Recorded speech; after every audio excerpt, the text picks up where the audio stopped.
Hi everyone, and welcome back to this Wealthy Education Technical Analysis trading course. Today we're going to be talking about continuation patterns, and we'll be focusing on triangles, flags, and pennants. Triangles, flags, and pennants are continuation patterns in either an uptrend or a downtrend.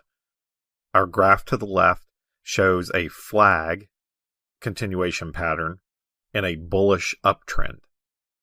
The pattern represents a price consolidation with minor support and resistance levels. We can use these support and resistance levels as buy signals in the trend. If you'll remember, we talked about exponential moving averages and how we could use those as support levels to give us buy signals and sell signals in a trend. We can use triangles, flags, and pennants in the same way.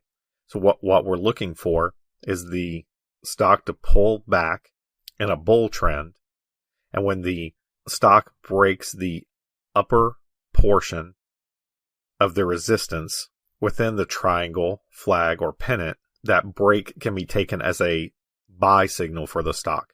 The same is true in a bear trend when the stock is trending down and then pulls up in the pattern to form a triangle, flag, or pennant. When it breaks the lower bound of support in that pattern, then that is taken as a signal to enter the stock on the short side. A flag, which is represented here on the graph, looks like a rectangle. A pennant looks like a symmetrical triangle, and a triangle looks like a triangle on the chart. And we can have both ascending and descending triangles. So let's take a look at triangles, flags, and pennants on a chart. Let's look at our first pattern, which is a flag pattern in the chart of Intel. Intel was trending up. We have the stock in an uptrend.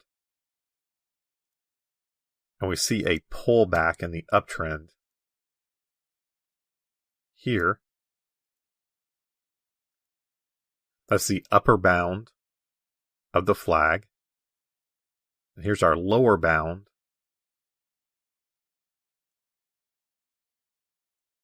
of our flag. After this 3-day pullback, on the 4th day, the stock breaks the upper bound or the resistance level of our flag and moves to the upside.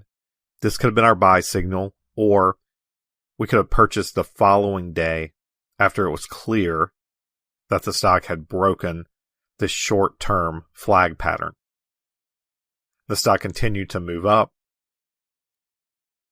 from here, which is around the 25.5 level, up to around the 29.25 level before turning down. So this was a continuation flag and a bull trend in Intel, and gave us a buying opportunity when the stock pulled back. Now let's use the chart of Qualcomm to look at a pennant pattern.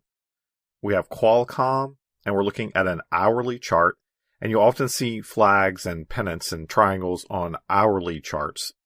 They can help guide your trading on a shorter term basis.